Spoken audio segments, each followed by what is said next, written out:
Assalamualaikum warahmatullahi wabarakatuh. Selamat siang dan salam sejahtera untuk kita semua. Siang hari makan manisan di Kota Kediri. Selamat datang saya ucapkan kepada para hadirin yang telah hadir pada diskusi ilmiah hari ini. Yang terhormat Ibu Dr. Oni Medalin, SHMKN, selaku Dekan Fakultas Social Science Universitas Pembangunan Pancabudi. Yang kami hormati Ibu Dr. Oktarini Kamila Siregar, SE, MSI, selaku Kaprodi Akuntansi Universitas Pembangunan Pancabudi. Yang kami hormati narasumber kita pada hari ini yaitu Bapak Yosi Sukmono ST, selaku Sekretaris Bapeda Sumut. Yang kami hormati moderator kita pada hari ini, Bapak Dito Aditya Dharma Nasution, SE, MSI, serta yang kami hormati para hadirin diskusi ilmiah pada siang hari ini. Pertama-tama, marilah kita panjatkan puja dan puji syukur kepada Tuhan Yang Maha Esa yang telah melimpahkan rahmat dan hidayah-Nya kepada kita semua, sehingga kita bisa menghadiri acara diskusi ilmiah dengan tema Refocusing Anggaran Daerah dalam menjawab tantangan era adaptasi kebiasaan baru di Provinsi Sumatera Utara. Walaupun kita semua harus melakukan kegiatan ini secara virtual, semoga tak mengurangi rasa semangat kita semuanya. Sebelumnya, perkenalkan, saya Farah Sofika Tahira, selaku MC pada diskusi ilmiah hari ini, yang akan memandu acara dari awal hingga akhir. Baik, hadirin yang kami hormati, acara pada siang hari ini kita awali dengan menyanyikan lagu Indonesia Raya dan kemudian dilanjutkan dengan Mars Universitas Pembangunan Pancabudi. Para hadirin dimohon untuk mengambil sikap sempurna dan mendengarkan dengan khidmat.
Universitas Pembangunan Pancabudi, tempatku menimba ilmu, untuk mencapai cita-cita bangsa, adil, makmur, dan merata.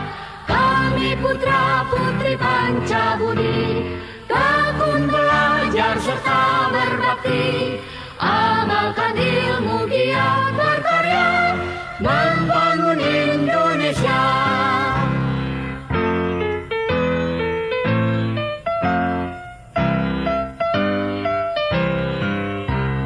Universitas Pembangunan Pancabudi, tempatku menempa diri, menjadi putra harapan bangsa, cerdas, terampil dan bertakwa.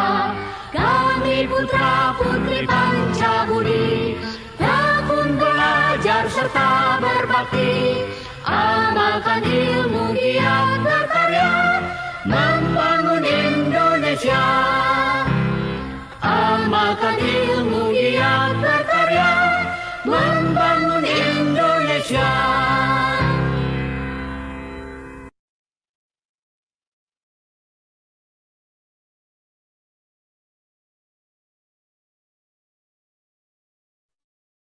Terima kasih kepada Bapak, Ibu, dan para hadirin sekalian.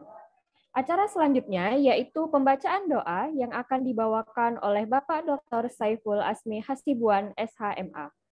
Kepada Bapak Dr. Saiful Asmi Hasibuan, SHMH, kami persilahkan. Terima kasih kepada Kakak MC yang telah memberikan kesempatan kepada saya. Izin Bapak, Ibu, dan para hadirin semuanya, izinkan saya untuk memandu doa dalam kegiatan ini, serta untuk mendapatkan keberkahan dalam kegiatan ini, saya akan memandu doa secara Islami. Bagi Bapak Ibu peserta yang beragama Islam cukup mengucapkan amin, dan bagi Bapak Ibu peserta yang beragama lain selain Islam, mohon menyesuaikan. A'udzubillahi minasyaitonirrajim. Bismillahirrahmanirrahim. Alhamdulillahirabbil alamin, hamdan na'imin, hamdan syakirin, hamdan yu'afi ni'amahu wa yukafi majidah. Ya Rabbana lakal hamdu kama yanbaghi li jalali wajhikal karim wa azimi sultanik.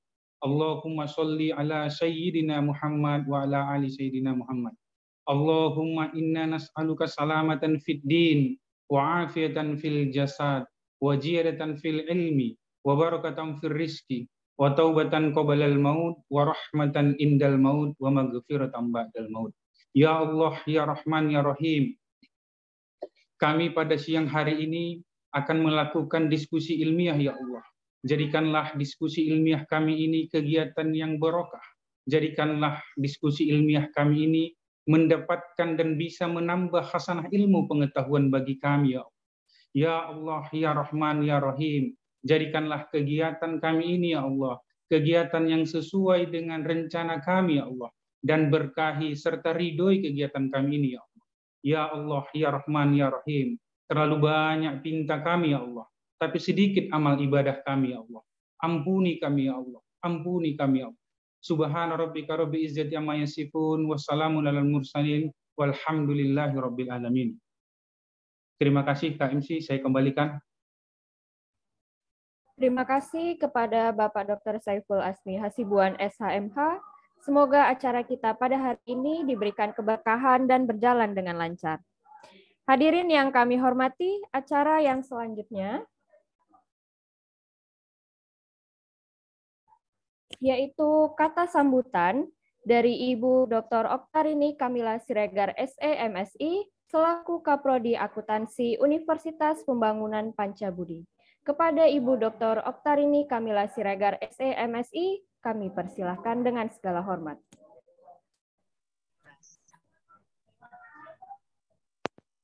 Ibu, Farah dengar suara saya, Farah? Terdengar, Ibu. Dengar ya? Ya, oke. Terima kasih. Baik, Assalamualaikum warahmatullahi wabarakatuh. Selamat siang menjelang sore. Ya, mohon maaf Bapak Ibu. Jadi biasanya itu ada kata sambutan oleh Ibu Dekan, itu Fakultas Social Science ya, Ibu Dr. Oni Mandalin, SHMNKN. Kebetulan kita setiap bulannya memang mengadakan acara suasana akademik. Jadi kebetulan jamnya itu dan harinya sama dengan prodi manajemen. Jadi Ibu Dekan menghadiri kegiatan prodi manajemen di Center Point. Jadi karena suasana tidak kondusif, jadi nggak bisa. Jadi langsung aja ke saya ya. Mohon maaf. Tapi Ibu Dekan kirim salam kepada narasumber kita, yaitu Bapak Yosi Sukmono ya, ST. Terima kasih Pak Yosi ya. Mohon maaf Bu Dekan nggak bisa hadir di acara kita nih. Baiklah, saya mulai aja ya. Puji syukur kita panjatkan kehadiran Allah yang Maha Esa, di mana pada hari ini kita diberikan kesehatan, ya, sehingga kita bisa menghadiri acara seminar Prodi Akuntansi, yaitu diskusi ilmiah melalui acara virtual. Baik, yang saya hormati Dekan Fakultas Social Science, Ibu Dr. Oni Mendalin SAMKN. Yang saya hormati moderator kita, yaitu Bapak Dr. Kandidat ya Dito Aditya Dharma Nasution SMSI. Semoga cepat ya Pak dapat dokternya. Kemudian yang saya hormati narasumber kita dari Staris Bapeda Sumatera Utara, yaitu Bapak Yosi Sukmo ST. Terima kasih Pak sudah meluangkan waktunya memberikan ilmunya di acara kami ini. Kemudian yang saya hormati di sini pembaca doa kita sangat spesial banget, yaitu Bapak Dr. Saiful Asmi Hasibuan SAMH. Beliau adalah Kaprodi Ilmu Hukum. Terima kasih Pak. Semoga doanya dijabah oleh Allah. Amin ya Rabbal Alamin. Baik, hari ini kita akan mengadakan diskusi ilmiah dengan tema refocusing anggaran daerah dalam menjawab tantangan era adaptasi kebiasaan baru di Provinsi Sumatera Utara. Oh ya, saya lupa. Yang saya sayangi kepada para mahasiswa kita yaitu Prodi Akuntansi, ya, selamat mendengar anak-anak semua, ya. Benar-benar dicermati, ya, betul-betul ditonton supaya ilmunya dapat, ya. Kemudian yang saya hormati juga Bapak Ibu dosen Fakultas Social Science. Baiklah, daripada menghabiskan waktu, tidak sabar kita mendengarkan paparan dari Pak Yosi Sukmomono, ya. Semoga doa yang dijabarkan oleh Pak Saiful tadi ya benar-benar misalnya di sini pemerintah khususnya di Sumatera Utara dapat mengoptimalkan anggarannya untuk mewujudkan masyarakat yang sejahtera di Sumatera Utara. Baik, itu saja kata sambutan saya. Mohon maaf Bapak Ibu, saya tidak berada di tempat, mohon maaf. Izin ya Pak Yosi, kalau saya nanti di penghabisan acara tidak tidak sempat untuk menyapa untuk terakhir kali ini di penghujung acara. Tapi saya ucapkan lagi terima kasih Pak atas kehadirannya. Baik, assalamualaikum warahmatullahi wabarakatuh. Saya kembalikan ke MC yaitu Farah. Terima kasih kepada Ibu Dr. Oktarini Kamila Siregar SMSI atas sambutannya.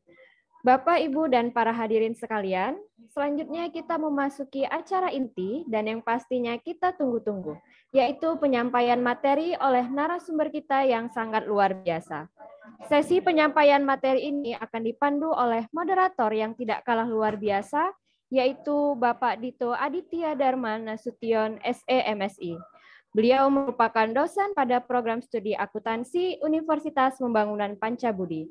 Beliau lahir di Kota Medan pada tanggal 5 September 1992, merupakan lulusan S1 Akuntansi Universitas Muhammadiyah Sumatera Utara pada tahun 2014, dan lulusan Magister Akuntansi Universitas Sumatera Utara pada tahun 2016.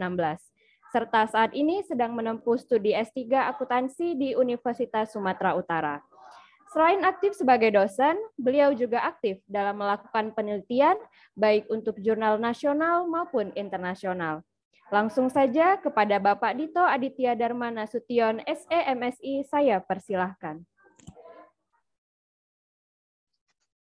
Ya, oke, baik, terima kasih Mbak Farah atas waktu dan kesempatannya yang diberikan. Assalamualaikum warahmatullahi wabarakatuh. Salam sejahtera untuk kita semuanya. Om Swastiastu, Namo Buddhaya, salam kebajikan. Yang saya hormati tadi Ibu Ketua Program Studi yang mewakili Ibu Dekan Fakultas Social Science, ya. Tadi Ibu Oktarini Kamila Siregar, Dr. Oktarini Kamila Siregar SEMSI, ya. Seperti yang tadi disampaikan juga narasumber kita juga pada yang terhormat Pak Yosi Sukmono Selamat siang Pak. Assalamualaikum.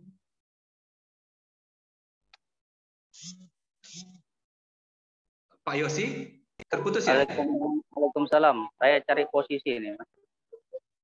Iya, baik Pak Yosi. Kebetulan lagi di lapangan. Sambil. Iya, Pak Yosi ini familiar sekali nih. Lama nih nggak jumpa Pak Yosi ya? Ya, pertama kali kita ya. Bang Tito. Iya, betul. Dulu masih, saya ingat waktu itu dulu, saya manggilnya Abang Yosi ya, Bang Yosi ya. Mungkin sampai sekarang pun masih muda nih, Bang Yosi dan Pak Yosi. Waktu di bidang tata ruang ya, Pak Yosi ya, sama Pak Ucok dan Bu Popi ya kan? Ya, waktu saya masih menjadi tenaga ahli pendukung di Dinas Lingkungan Hidup, sering sekali berkomunikasi dengan Pak Yosi untuk menyampaikan dokumen perencanaan, Renstra, RKPD ya Pak Yosi ya. Tahun berapa ya Pak Yosi? 2015 atau 2014 ya? Saya lupa. Pokoknya sekitaran tahun itulah ya. Ya, saya tata ruang dari 2014 lah. 2014 iya. Sampai 2015. Oke, baik. Ya, saya ucapkan selamat datang kepada Yosi Sukmono atas kesempatannya untuk mau bergabung, untuk berbagi ilmu dan berbagi pengalamannya ya terkait dengan materi yang tentunya dikuasai oleh Pak Yosi. Oke, baik, untuk menyambung benang merah ya yang disampaikan oleh Ibu Ketua Program Studi tadi, ya, dapatlah saya sampaikan bahwa diskusi ilmiah ini memang merupakan kegiatan ruang ilmiah yang bertujuan agar ya sivitas akademika memiliki pengetahuan dan keterampilan dalam integrasi ilmu pengetahuan dengan teknologi dan isu-isu terkini. Jadi Bapak Ibu hadirin yang saya muliakan, adik-adik mahasiswa yang hadir juga pada hari ini, perlu saya sampaikan juga bahwa kegiatan diskusi ini ya sudah sangat sering sekali dilakukan oleh program studi akuntansi Unpad ya, dengan tema yang berbeda pastinya di setiap periode pelaksanaannya. Tepatnya pada hari ini sudah 11 kali ya, 11 kali pelaksanaan diskusi ilmiah. Jadi Pak Yosi, untuk diskusi ilmiah ini memang Universitas Pembangunan Pancabudi sangat konsen sekali nih untuk melaksanakannya ya. Supaya apa? Supaya untuk mewujudkan ya, ataupun sebagai bentuk komitmen dari Universitas Pembangunan Pancabudi, terkhusus program studi akuntansi dalam update pengetahuan dan keterampilan dan teknologi serta isu-isu terkini ya, sesuai arahan tentunya Kementerian Pendidikan, Kebudayaan, Riset dan Teknologi Republik Indonesia.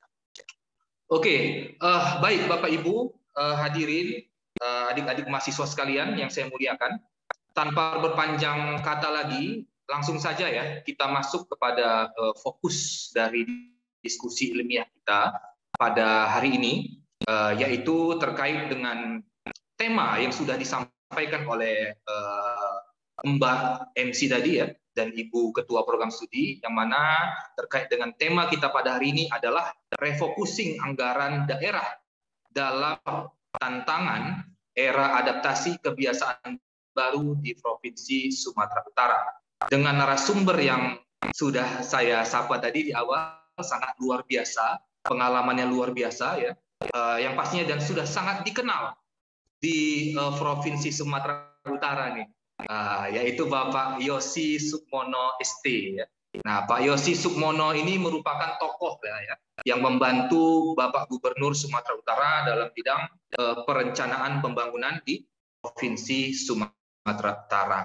Ya, sebelum kita sampai kepada nantinya narasumber kita yang luar biasa menyampaikan materinya, jadi saya Dito Aditya Dharma Nasution SCMSI akan memandu ya jalannya bincang-bincang diskusi kita dengan beliau.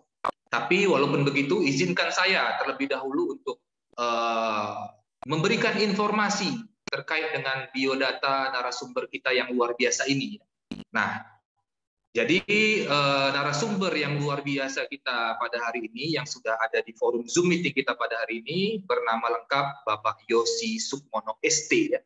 Beliau lahir di Jakarta tanggal 28 Juni 1977. Ya. Memang masih muda. Ya, wajah beliau juga masih sangat muda ya. Oke, baik. Kemudian instansi beliau bekerja di Bapeda Provinsi Sumatera Utara, ya, tepatnya di Jalan Pangeran Diponegoro, ya. Mungkin kita sama-sama tahu di depan kantor Gubernur Sumatera Utara, ya.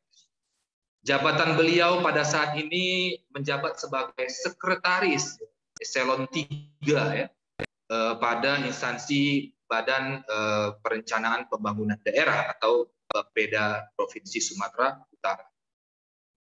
Pendidikan terakhir beliau adalah sarjana, ya, S1-nya jurusan planologi di Institut Teknologi Bandung atau ITB. Jadi luar biasa sekali ya, memang rekam jejak dari Bapak narasumber kita. Nah, perlu saya sampaikan juga bahwa track record ataupun riwayat pekerjaan dari Bapak narasumber kita, ya, Bapak Yosi Sukmono, beliau pernah menjabat sebagai Kabid, ya, Tata Ruang dan Pengembangan Wilayah, ya, Bapeda Sumut, ya, pada tahun 2014 hingga 2017. Kemudian sebagai Kepala Seksi Geospasial di Bapeda Sumut, yaitu tahun 2017 sampai dengan 2018, kemudian Kasubdit Kawasan Strategis dan Kerjasama Bapeda Sumut, yaitu tahun 2018 sampai dengan tahun 2020, dan terakhir, ya, prestasi beliau di jenjang pekerjaan, beliau sebagai Sekretaris Bapeda Sumut tahun 2020 hingga selamanya, ya Pak ya. Mungkin hingga nanti, ya, kami doakan dan semua mungkin doakan selama-lamanya karena ini luar biasa narasumber kita. Atau nanti bisa naik Pak menjadi kepala Bapeda. Amin, ya, kita doakan bersama. Oke, saya kira itu biodata dari Bapak narasumber kita, ya, Pak Yosi atau Bang Yosi Sukmono ST. Ya. Selanjutnya beliau akan memaparkan materi yang sangat-sangat luar biasa, ya, yang sudah kami dapat di sini, ya, terkait dengan refocusing anggaran daerah sebagai strategi penanganan pandemi dan pemulihan ekonomi, ya. Jadi terkait dengan refocusing anggaran ini memang bisa dikatakan adalah suatu kebijakan oleh pemerintah pusat dikarenakan ada suatu hal, ya, terkait dengan pandemi COVID-19 yang memaksa seluruh pemerintah baik pusat maupun daerah untuk melakukan realokasi anggaran atau yang disebut dengan refocusing anggaran untuk mengalihkan anggaran yang sudah disusun dialihkan kepada anggaran yang dianggap sangat darurat untuk kebutuhan pemulihan pandemi COVID-19 yang saat ini masih kita jalankan, ya. Memang Pak Yosi ini memang banyak sekali, ya Pak, ya, terkait dengan refocusing ini isu yang sangat sering sekali dibahas dalam forum diskusi-diskusi di Sumatera Utara. Mungkin tidak hanya kampus Universitas Pembangunan Pancabudi saja, tapi kampus-kampus lain juga sangat concern, dan pemerintah daerah dalam hal ini Provinsi Sumatera Utara bahkan kabupaten kota juga konsen kepada isu ini, ya. Kalau dulu di tahun 2015 kalau saya tidak salah kita pernah mendengar yang namanya rasionalisasi, efisiensi, dan sekarang kita mendengar ataupun mendapat istilah baru yaitu refocusing, ya. Nah, ini menarik sekali nih untuk kita dengarkan bersama untuk nantinya mendapatkan informasi-informasi yang sangat penting oleh yang ahlinya, yang pakarnya dalam bidang ini, yaitu Bapak Yosi Sukmono. Oke, kepada Pak Yosi Sukmono, standby Pak. Saya rasa sudah siap, ya Pak, untuk melakukan paparan supaya adik-adik kita nanti dan rekan-rekan dosen dan praktisi ataupun Bapak Ibu yang hadir dalam diskusi ilmiah ini dapat memberikan kontribusi, pertanyaan ataupun diskusi nanti selepas Pak Yosi memaparkan materi ataupun nanti memberikan slide paparan kepada kita semua. Oke, kepada Pak Yosi saya persilahkan dengan segala hormat Pak, waktu dan layar saya persilahkan. Baik, terima kasih Mas Tito. Apa kabar? Sehat-sehat semua. Assalamualaikum warahmatullahi wabarakatuh. Yang kami hormati Ibu Otoritas Tito dan seluruh jajaran Sivitas Akademika Fakultas Pancabudi. Suara terdengar baik ya, Mas Tito? Sangat baik, Pak. Sangat baik. Suara sangat baik. Jadi waktu menerima undangan ini dalam hati tentu bertanya juga ya, akuntansi mau cerita apa ya, refocusing anggaran. Kalau di dalam pemerintahan daerah proses ini ya, kalau ilmunya mungkin akuntansi, tapi kita mungkin juga tahu banyak sekali kemudian variabel-variabel lain yang bukan hanya sekedar ilmu keakuntansian, tapi juga ilmu kebijakan publik yang juga menjadi bagian mempengaruhi proses-proses itu. Yang kami sayangi adik-adik mahasiswa, mahasiswi, khususnya hadir pada hari ini dari prodi akuntansi. Bapak Ibu sekalian yang kami hormati, hari ini kami akan menyampaikan, mungkin kita akan lebih banyak diskusi juga ya. Saya mohon maaf juga kalau mungkin akan menyampaikan secara cepat ya apa yang sudah kita lakukan terkait dengan refocusing dan lain-lain. Mungkin nanti ruang diskusinya bisa lebih luas. Jadi makna refocusing ini tentu tidak muncul secara tiba-tiba. Intinya sama seperti yang tadi Pak Tito sampaikan, bagaimana melakukan efisiensi dan efektivitas sebetulnya terhadap anggaran yang telah dialokasikan. Bentuknya macam-macam, bisa pengurangan, bisa pengalihan, bisa peniadaan, dan juga bisa penambahan di tertentu, kemudian menjadi prioritas. Saya bisa dibantu slide ya, dari panitia. Iya, tolong panitia dibantu. Ya, saya rasa sudah. Oke, Pak. Terima kasih. Next saja. Jadi makna ataupun refocusing ini muncul tentu tidak tiba-tiba ya. Kalau tadi artinya ada situasi yang kemudian memaksa pemerintah melakukan hal yang terkait dengan perubahan-perubahan di dalam pengalokasian anggaran pembangunan. Next saja, Mbak. Salah satu yang kemudian menyebabkan perubahan-perubahan itu adalah kondisi perekonomian terjadi di suatu daerah. Kita bicara tentang Sumatera Utara, tahun 2020 kita mengalami situasi pandemi, sampai sekarang juga belum berakhir.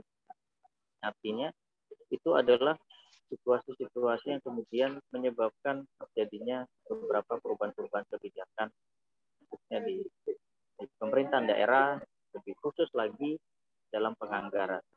Jadi kalau Bapak Ibu ataupun adik-adik, ini semua akan tersambung sampai dengan kita sebut dengan penata usaha keuangan. Kalau di keuangan kita bicara tentang akuntansi, pertanggungjawaban dan lain-lain.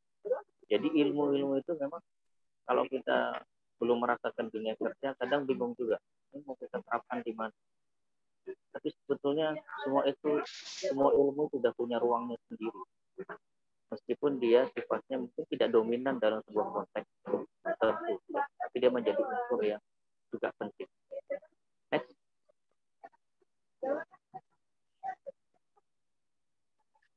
Pandemi COVID-19 yang kita rasakan sejak 2020 yang lalu, itu ternyata telah memberikan efek yang merambat pada hampir seluruh aspek kehidupan kita, sosial, ekonomi, dan juga keuangan.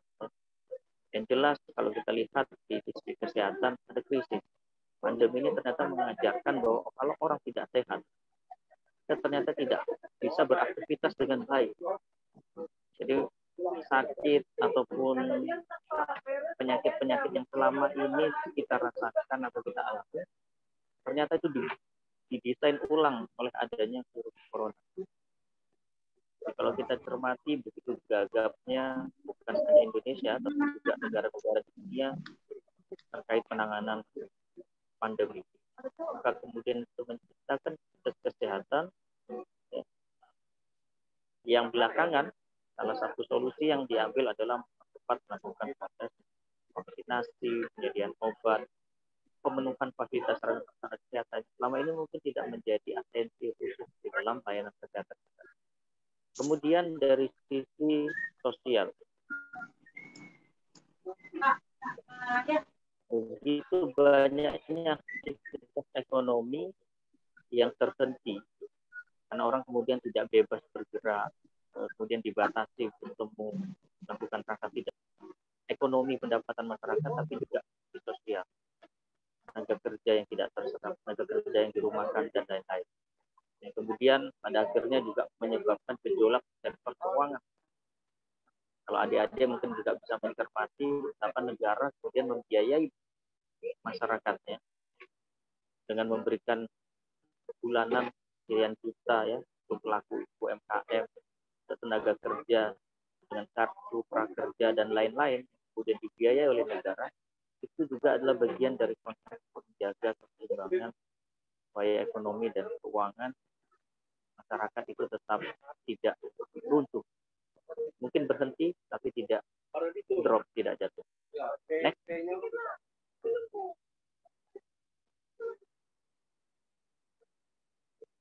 Lanjut, Mbak.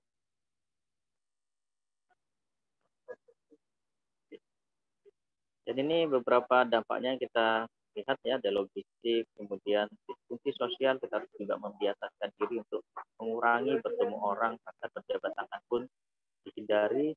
Kemudian juga munculnya potensi tindakan-tindakan. Berapa jumlah anggaran dia? Dan sektor pariwisata yang juga terdampak luar biasa, pengangguran juga meningkat, dan kemiskinan juga meningkat. Sehingga seluruh indikator-indikator sosial ekonomi kita itu terganggu seperti pandemi. Next.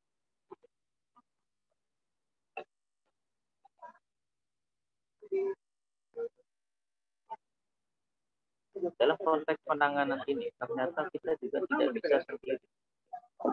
Indonesia, seluruh pemerintah provinsi, kabupaten, kota itu diminta dimobilisasi untuk melakukan refocusing anggaran bagi antisipasi terhadap pengaruh global tadi.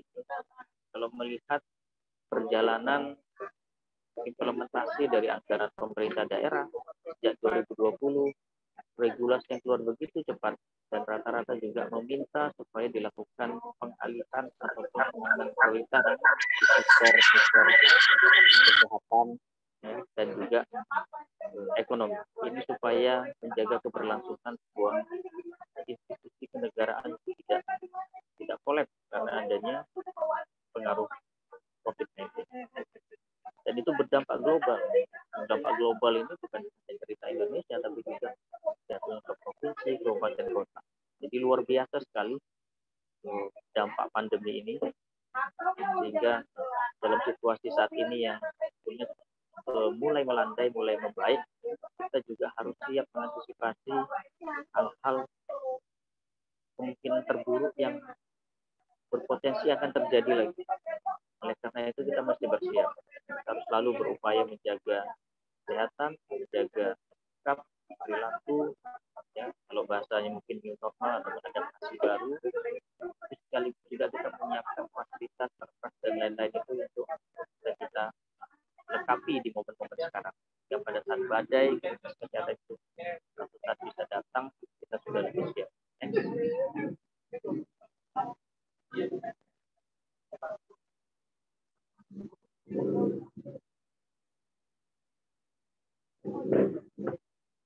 Nah, Bapak Ibu sekalian, ini adalah gambaran makroekonomi kenapa kemudian refocusing anggaran itu dilakukan.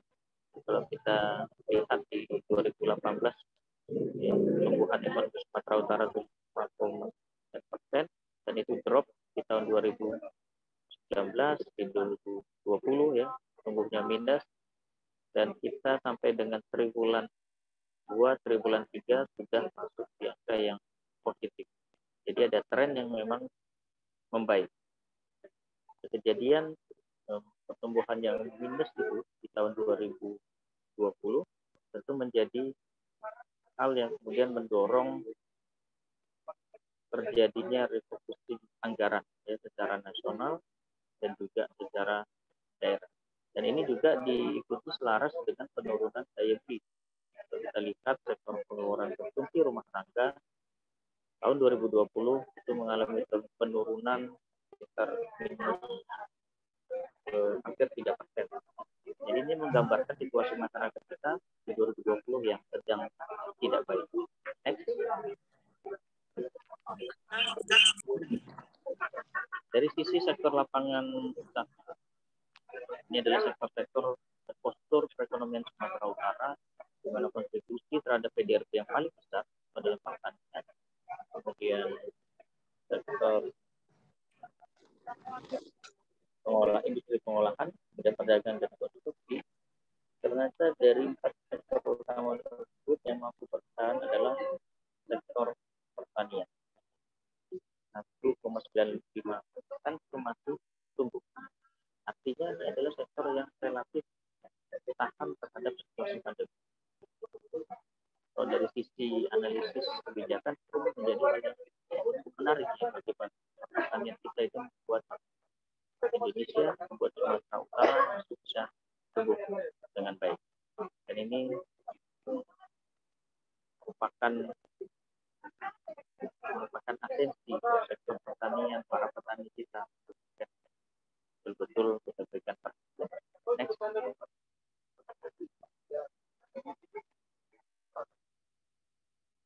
Next saja. Sampai dengan triwulan 2, Sumatera Utara tumbuh 4,95%, di triwulan 3 tumbuh tapi turun sedikit 3,9%. Kalau kita lihat sektor yang tumbuh paling besar adalah jasa keuangan dan asuransi, kemudian perdagangan dan administrasi pemerintah. Sektor jasa keuangan dan asuransi ini ternyata memberikan sebuah ruang tersendiri ya kalau adik-adik bergerak di hutan. Ini situasi yang ternyata tidak berdampak negatif di seluruh sektor. Industri jasa keuangan dan asuransi itu ternyata memiliki kontribusi yang signifikan sebagai bagian dari postur ekonomi Sumatera Utara yang tumbuh cukup signifikan. Next. Di triwulan 2 kembali rebound ya, triwulan 3 kita berharap sampai akhir tahun pertumbuhan ekonomi Sumatera Utara tetap positif, artinya selaras nanti dengan program vaksinasi yang ditargetkan untuk dituntaskan di awal 2022. Ini semua akan kembali pulih dan kembali bagus. Inflasi juga demikian. Kalau kita cermati di Januari 2021 0,26 dan ini per bulan ini itu inflasi tersebut berada di angka sekitar 2,2. Garuda. Upaya perbaikan ekonomi, orang sudah mulai untuk membelanjakan uangnya, tidak menyimpan, tapi juga bukan hanya belanja tapi juga mendorong sektor-sektor produktif. Tentu ini harus diatur regulasi inflasinya supaya juga sifatnya tidak berlebih ya. Next.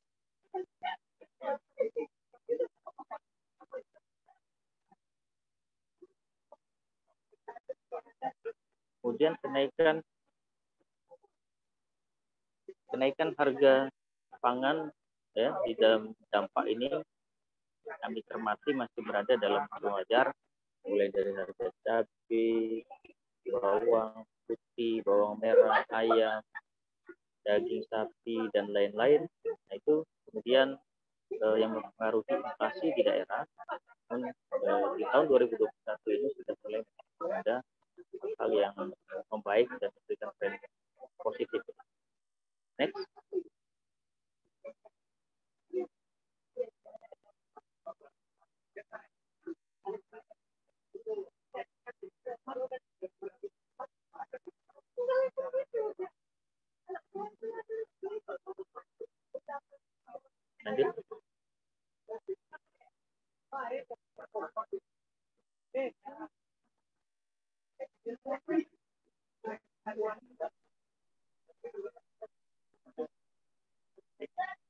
Nah, ini adalah angka kemiskinan.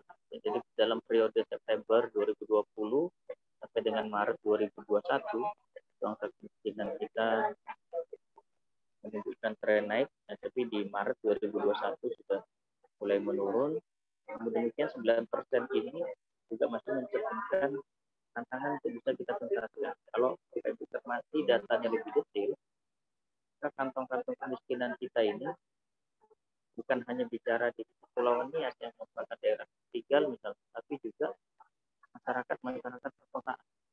Jadi kota-kota kita, Medan, Bekasi, Sibolga, Pematang Siantar, itu ternyata juga menyimpan persentase penduduk miskin yang cukup tinggi.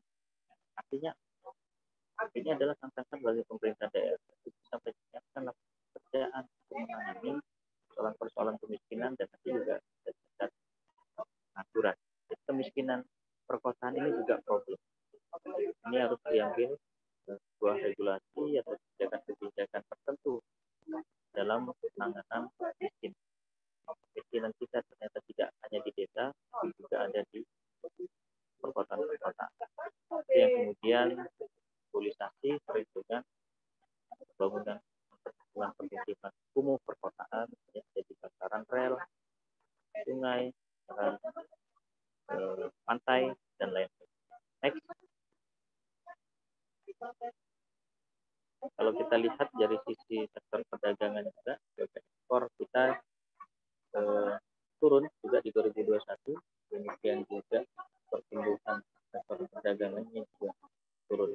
Jadi ini beberapa negara dengan tujuan ekspor terbesar di Indonesia, ada Tiongkok, Amerika Serikat, dan India, itu juga sama-sama semua kita mengalami situasi pandemi, dan memang secara data juga memberi pengaruh global. Next. Next saja. Next saja.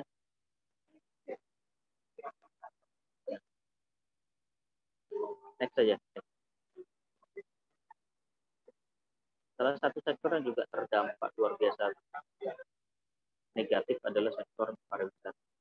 Pertumbuhan jumlah wisatawan mancanegara itu luar biasa drop ya. Kalau kita lihat ini hanya 100 sepanjang Januari April itu orang. Demikian juga wisatawan domestik.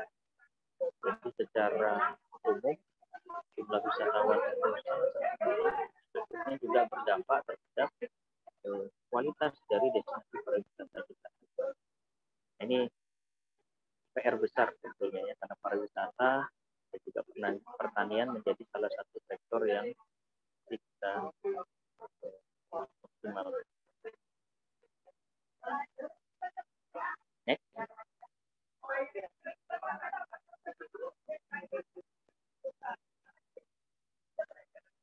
Next.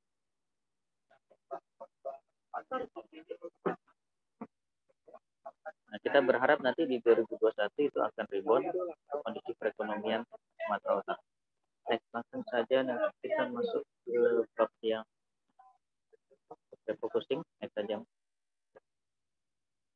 Mungkin slide lebih ke depan.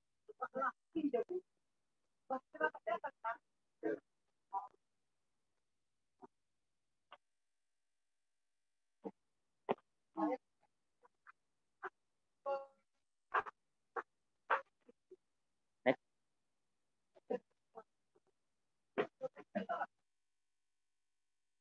Terus next saja. Terus. Terus. Ada 6 slide lagi ya, bisa. Ini updatean untuk yang triwulan 3. Next. Terus next. Next lagi.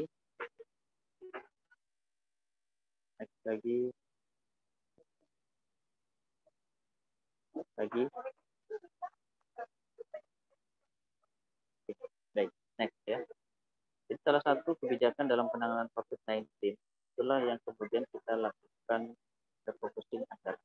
Itu saya sudah sampaikan, refocusing itu tidak hanya dilakukan dengan pengurangan kegagalan pencapaian produk pendapatan, tapi juga dilakukan terhadap alih prioritas melalui kesehatan. Jadi pemenuhan fasilitas kesehatan, satgas kesehatan, dan ventilator, obat, dan lain-lain itu kemudian memakan resource sumber daya anggaran yang cukup besar, masuk juga bantuan masker dan lain-lain itu kemudian kita akan realokasi sehingga beberapa kegiatan yang ada di sektor-sektor lain akhirnya juga mendukung yang menjadi penanganan prioritas kita. Kalau kita cermati, alhamdulillah sekarang mungkin kondisi COVID di Sumatera Utara sudah mulai membaik. Kalau kita mundur 3-4 bulan lalu, bulan Juli, itu adalah kondisi puncak di mana kapasitas kesehatan kita berada dalam kondisi yang kurang mampu untuk bisa optimal melayani. Mudah-mudahan saat ini ketersediaan ventilator dan rumah sakit dan tenaga medis yang qualified yang tersedia itu bisa dioptimalkan ke depan. Sehingga kita sudah jauh lebih siap menghadapi pandemi. Next.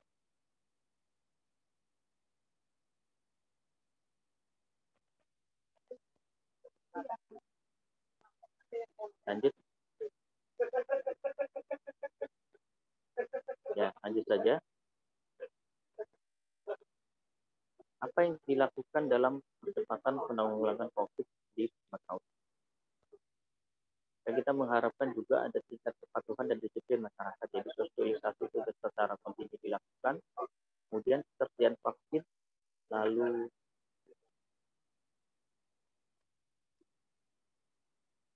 ancaman dari mobilitas pergerakan tenaga kerja asing yang masuk ke Indonesia ataupun warga negara yang masuk ke Indonesia melalui pintu-pintu imigrasi di Bandara Kuala Namu ataupun Tanjung Balai misalnya. Lalu kemudian ketersediaan oksigen untuk perawatan pasien COVID dan juga mengantisipasi beberapa varian COVID seperti Delta yang jauh lebih menular dan berbahaya. Jadi ini semua beberapa variabel-variabel yang akhirnya mempengaruhi kebijakan penjaga penganggaran. Dan refocusing itu kemudian juga harus dilakukan. Next.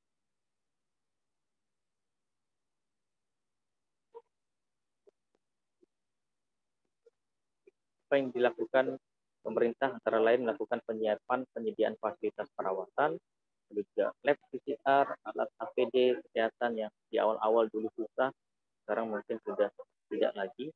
Kemudian insentif untuk tenaga kesehatan dan akomodasi untuk tenaga kesehatan. Selain orang sakitnya, tenaga kesehatan juga harus menjadi atensi kita.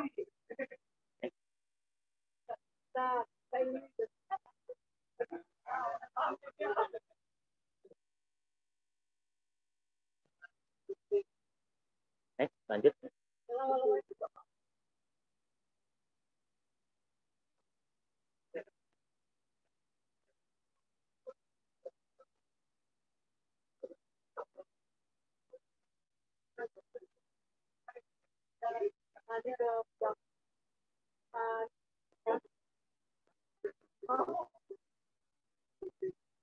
Next.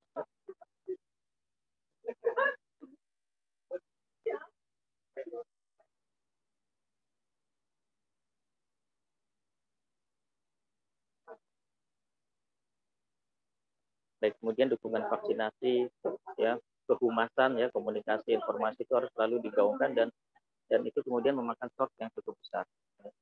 Kalau kita lihat di awal-awal penanganan COVID yang lain, ini next saja sampai dengan saat ini sudah banyak sebetulnya hal-hal yang dilakukan oleh pemerintah daerah, baik itu provinsi maupun kabupaten kota dalam konteks penanganan COVID ini. Ada pembentukan dulu posko, satgas dan lain-lain. Dan yang paling penting, proses ini ternyata mengajarkan sama kita bahwa koordinasi itu jauh lebih mudah diucapkan juga kita lakukan pada prakteknya. Koordinasi dengan pemerintah pusat dengan kabupaten kota, kemudian di internal kabupaten kota antara elemen perangkat daerah dengan masyarakat. Itu ternyata dalam situasi dadakan COVID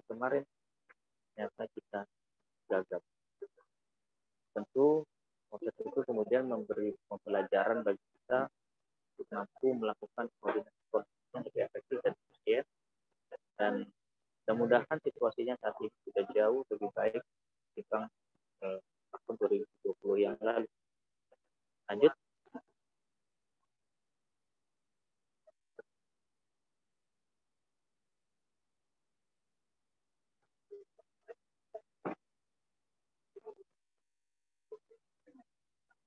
Ya.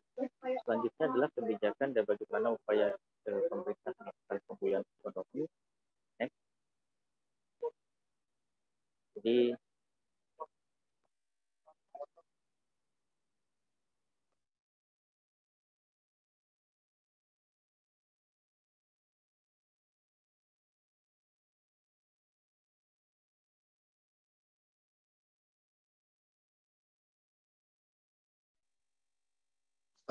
mohon izin mungkin panitia Pak Yosinya kok hilang ya?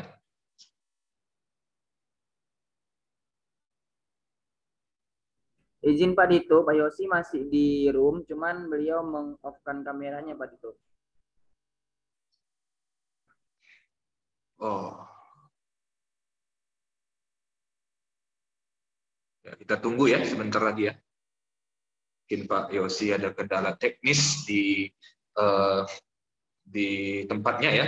Nanti untuk rekan-rekan mahasiswa dan Bapak Ibu sekalian, Bapak Ibu dosen yang saya muliakan, kalau ingin bertanya nanti bisa secara langsung ya, ataupun memberikan icon raise hand untuk memberikan tanggapan ataupun pertanyaan diskusi kepada Bapak Bapak narasumber kita ya, dan juga bisa melalui kolom chat ya. Saya sampaikan untuk memberikan pertanyaan ataupun diskusi secara langsung boleh melalui raise hand, untuk nantinya saya persilahkan untuk memberikan pertanyaan ataupun diskusi.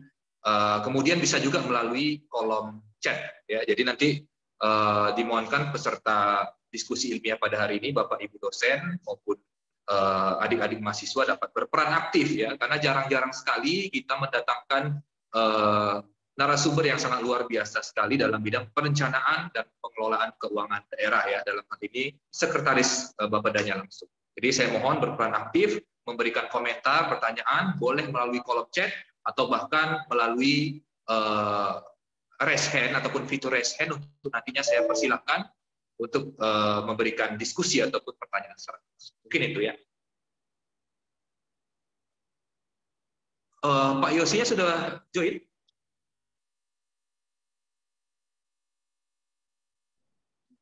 Beliau live Pak Dito. Live ya? Oke, baik. Mungkin kita tunggu saja sembari menunggu ya. Mungkin nanti sekali lagi saya ingatkan nanti, mulai dari sekarang dipikirkan apa yang ingin didiskusikan bersama oleh Bapak narasumber ya, Bapak Yosi Sukmono ST, untuk memberikan sebuah pertanyaan ataupun diskusi-diskusi terkait dengan fokus materi kita pada hari ini yang ada di diskusi ilmiah, yaitu terkait dengan refocusing anggaran ya. Izin Pak Dito, izin ya. Pak Yosi sudah masuk Pak Dito. Sudah ya? Oke. Maaf, terputus. Saya lanjutkan sedikit lagi saja. Baik, tidak apa-apa. Silakan Pak Yosi. Terima kasih. Jadi dalam visi pembangunan Sumatera Utara dari 2016-2023, Sumatera Utara yang maju, aman dan bermartabat, itu betul-betul menerima tantangan dan cobaan yang luar biasa dengan konteks pandemi ini. Beberapa langkah-langkah yang secara cermat dan taktis juga harus kita lakukan. Ini next saja. Salah satunya nanti mau bisa berdiskusi tentang bagaimana pola-pola refocusing yang dilakukan oleh provinsi. Selain sifatnya regulasi dari pemerintah pusat, kita juga menganggarkan hampir kegiatan di perangkat daerah itu di tahun 2020 tidak berjalan. Dan alokasinya bisa dialihkan ke kesehatan. Next.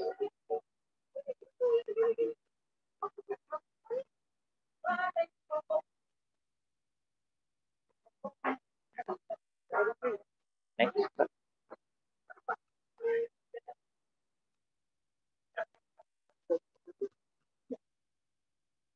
Sumatera Utara yang maju, aman, dan bermartabat dengan strategi membangun desa menata kota, ini yang kemudian dijabarkan dengan 8 prioritas pembangunan terkait dengan peningkatan kesempatan kerja, lalu akses layanan pendidikan, infrastruktur yang baik dan berwawasan lingkungan, layanan kesehatan yang berkualitas, daya saing sektor agraris, kemudian daya saing sektor pariwisata, peningkatan layanan sosial kemasyarakatan dan olahraga.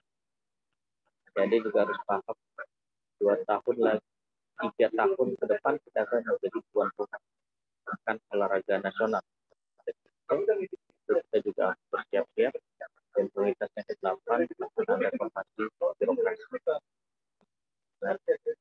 Kemampuan mengalokasikan atau menjaga keseimbangan anggaran antara berbagai prioritas ini itu menjadi tantangan tersendiri ya di tengah situasi pandemi yang kita hadapi saat ini. Next.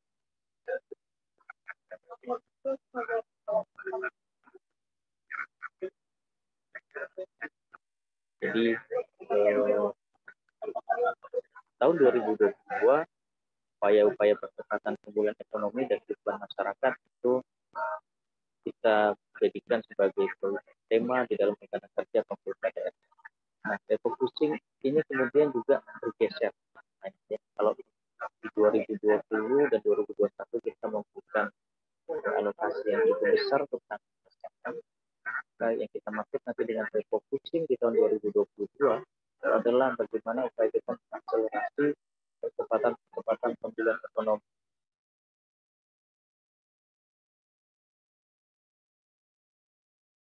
Juga lokasi anggaran nggak kondusif hal yang berjalan langsung masyarakat, jadi kecil menengah, usaha dan lain-lain itu kemudian menjadi masuk itu yang support konektivitas kemudian menjadi prioritas yang harus kita siapkan di tahun 2020.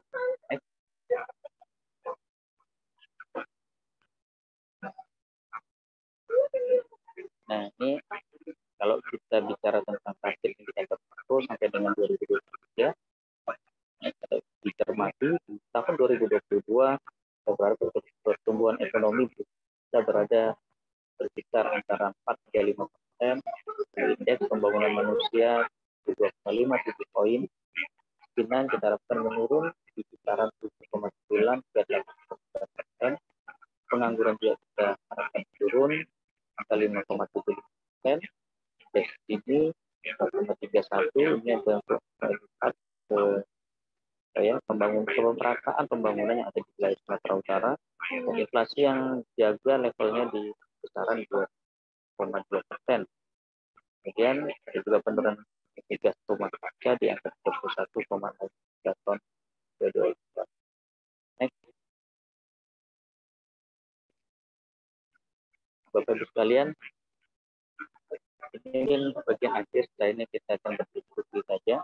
So, strategi pemulihan ekonomi Sumatera Utara itu memperhatikan penanganan pandemi ya, seperti bagaimana testing dan treatment itu masih menjadi bagian yang kita lakukan seperti ini, termasuk penguatan kapasitas rumah sakit, tempat tidur, ventilator, dokter, tenaga medis, termasuk juga tenaga perawat. Integrasi itu harus kita seimbang. Kedua, penguatan jaring sosial untuk bagi kebijakan yang bersifat langsung dan masyarakat, sifatnya bisa bantuan produktif ya, jaminan kesehatan masyarakat dan lain-lain. Kemudian pemulihan dari sisi supply melalui ekonomi para wirausaha dan pariwisata, pertanian dan pertanian, serta memperkuat industri dan investasi yang mungkin di sektor hilir. Dan yang keempat, bagaimana percepatan dalam penyerapan belanja pemerintah. Kalau kita cermati di 2020-2021 nih, penyerapan belanja pemerintah menjadi sangat penting untuk menjaga level kehidupan masyarakat yang banyak terganggu dan pandemi. Kalau belanja pemerintah tidak terhambat, tentunya akan menjadi persoalan.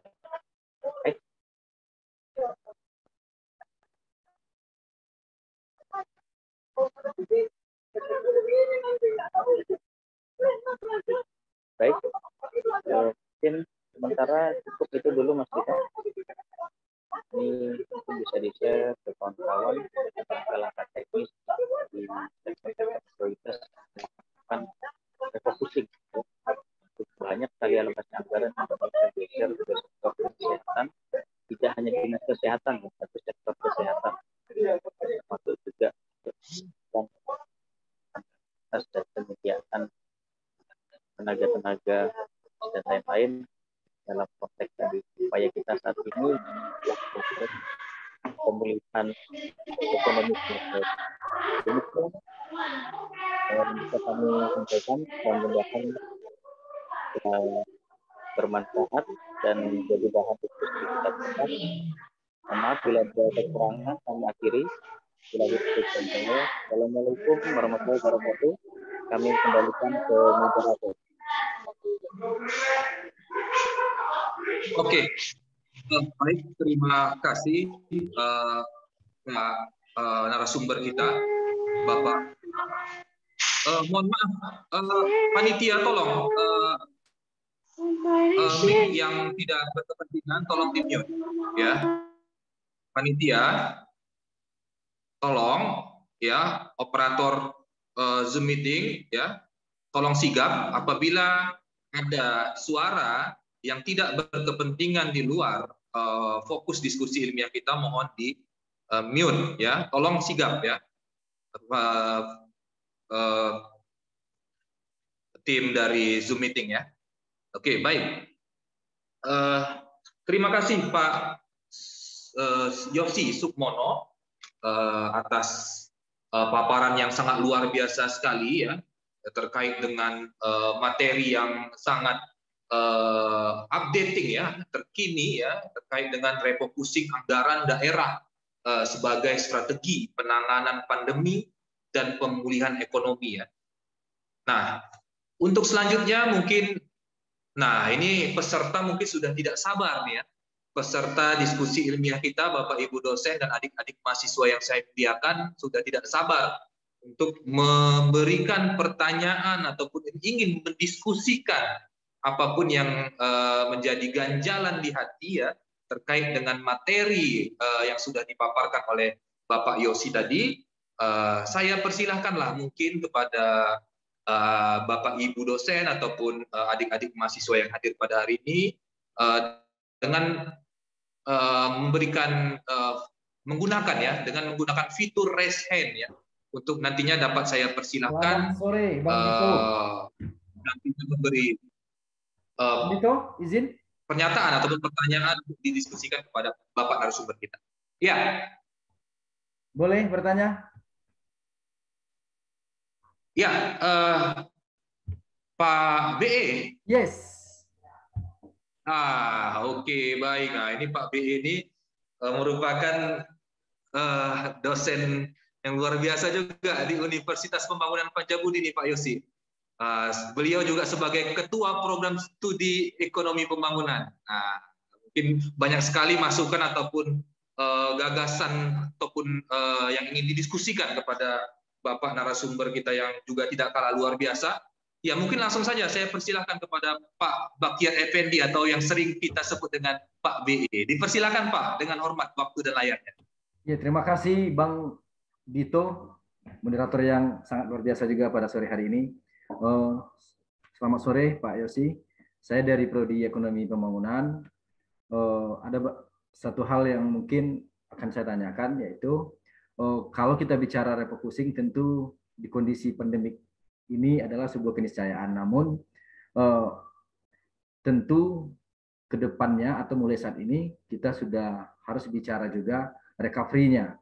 Nah, kira-kira dengan budget yang ada atau rencana pembangunan infrastruktur ke depan, nah itu apakah bisa merecovery pertumbuhan ekonomi ataupun target pembangunan infrastruktur yang tidak tercapai selama ini. Mungkin itu dulu Bang Dito, karena bagi saya diskusi ini sangat menarik. Terima kasih. Ya, terima kasih Pak BE. Nah, ini pertanyaan luar biasa sekali yang ditujukan langsung kepada Bapak narasumber kita, Jadi mungkin langsung saja ditanggapi Pak Yosi pertanyaan dari Bapak BE tadi ya terkait dengan yang disampaikan tadi ya. Dipersilakan langsung Pak Yosi ditanggapi. Silakan Pak. Baik, terima kasih Mas Tito, Pak Mas Bahtiar ya. Salam kenal juga ini. Ya. Ini pertanyaan memancing informasi lebih dalam sebetulnya. Kalau tadi kita bicara refocusing, kemudian recovery itu benar sudah tergambarkan di dalam perubahan prioritas. Tadi saya sudah sampaikan 2020 fokus dan 2021 fokus kita terhadap penanganan pandemi, kemudian penyiapan penyediaan kesehatan khususnya di rumah sakit yang menjadi penanganan positif seperti di rumah sakit haji itu kita penuhi dengan standar untuk penanganan pandemi. Dengan alokasi yang kemudian pendapatan juga sebetulnya tidak terlalu banyak bergerak, maka tantangan recovery tentu menjadi tidak mudah. Tapi kemudian dengan melakukan fokus anggaran yang berbeda, jadi 2022 fokusnya sudah kita perbesar untuk upaya-upaya pemulihan ekonomi, sehingga beberapa perangkat daerah yang berkontribusi atau memberi pengaruh terhadap pemulihan ekonomi seperti koperasi, kemudian ke infrastruktur itu dialokasikan lebih besar. Jadi kita berharap ini akan memulihkan ya recovery kita bisa lebih cepat. Tentu situasi kecepatan kita dalam hal recovery itu harus kita ukur secara secara bijaksana gitu ya. Tidak juga terburu-buru tapi juga terukur. Ya, bicaranya tentang prioritas tadi. Apa yang menjadi lokomotif recovery kita? Pertama adalah percepatan vaksinasi. Kemudian pendukungan terhadap sektor prioritas yang kita jadikan perhatian ataupun atensi yang luar biasa di pariwisata, pertanian itu juga stoknya, kebutuhan pangan dan lain-lain. Kita juga menyiapkan aktivitas infrastruktur itu untuk mengakselerasi pergerakan masyarakat dengan kualitas jalan lebih baik. Bapak Ibu mungkin juga merasakan sendiri di situasi pandemi 2020 praktis hal jalan atau memperbaiki jalan yang tidak dilakukan oleh hampir semua pemerintah daerah. Bahkan nasional juga menunda beberapa proyek-proyek itu besar ya. Masih juga penyesuaian target terhadap penyesuaian atau masyarakat. Dengan situasi kesehatan yang masih seperti itu, yang saat ini kondisinya sudah membaik, itu kita berharap ada kecepatan terhadap recovery tadi itu Pak Bahtiar. Ini memang tantangannya masih harus dibuktikan bagaimana lokasi yang kita siapkan nanti di tahun 2022 memang bisa menjawab tantangan atau kebutuhan kita terhadap pemulihan ekonomi. Tapi ini tetap harus kita gelorakan, harus kita gaungkan bahwa spirit kita sehat, kemudian kita kembali kerja produktif. Jika seluruh sektor kemudian bisa pulih bahkan meningkat. Demikian Mas Tito, Mas Bahtiar. Saya lihat di chat ada yang bertanya juga ya. Terima kasih Pak Yosi atas jawaban dari pertanyaan dari Pak Bahtiar. Saya kira Pak Bahtiar sudah paham ataupun jelas ya terkait dengan jawaban dari Pak Yosi tadinya. Ya, mungkin ada lagi. Saya persilahkan mungkin dari peserta Zoom meeting pada hari ini untuk diskusi ilmiah kita boleh memberikan tanggapan ya ataupun pertanyaan untuk diskusi ilmiah kita pada hari ini. Terkhusus untuk rekan-rekan ataupun adik-adik mahasiswa nih. Ada? Kalau belum ada, saya masuk ke kolom chat nih, Pak Yosi. Kita masuk ke kolom chat dulu ya, Pak Yosi ya, sembari menunggu mungkin pertanyaan ataupun diskusi yang dilakukan secara langsung ya. Ada dari Deborah Pangaribuan. Nah, ini dia bertanya nih Pak dengan Pak Yosi. Selamat sore Pak, izin bertanya, apa tindakan pemerintah sampai sejauh ini sehingga keadaan ekonomi di Kota Medan saat ini akan tetap stabil Pak? Nah, maksudnya di sini pemerintah daerah ya. Ya, mohon Pak ditanggapi Pak. Baik, terima kasih. Ini baik nasional ya maupun provinsi dan pemerintah kota sebetulnya sudah berupaya maksimal untuk menjaga level ekonomi masyarakat.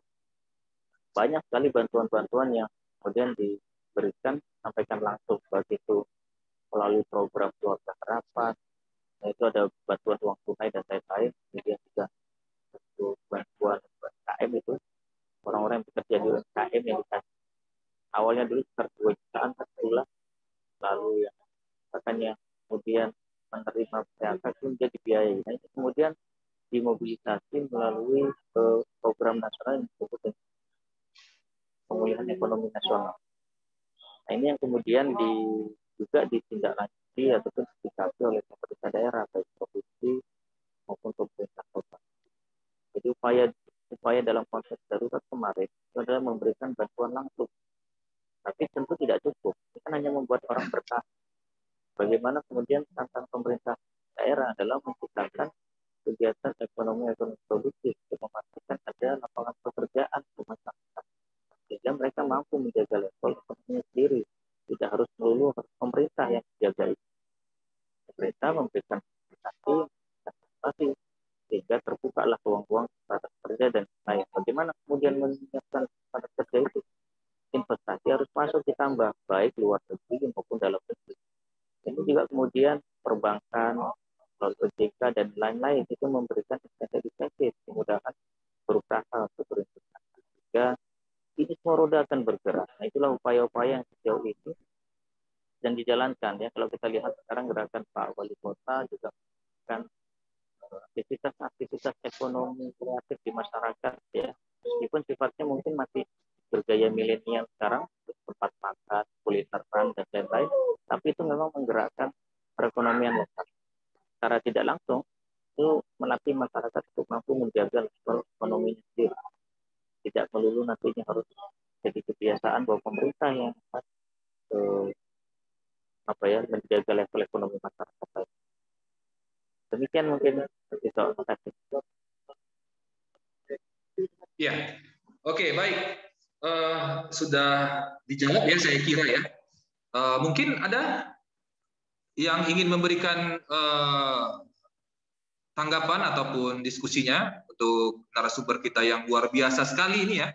Kalau tidak dimanfaatkan dengan sebaik-baiknya terkait dengan forum diskusi ilmiah kita pada hari ini, saya rasa sangat disayangkan sekali.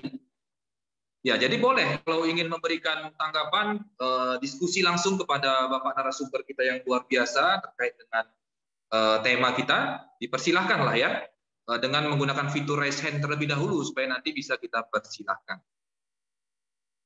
Oke, kalau belum ada kita masuk lagi nih Pak ke forum chat lagi. Ada yang ingin bertanya nih dari saudari Fauziah Aprianti. Nah, Fauziah bertanya nih Pak. Selamat sore Pak, menurut data yang disampaikan, kenaikan harga masih dikatakan wajar.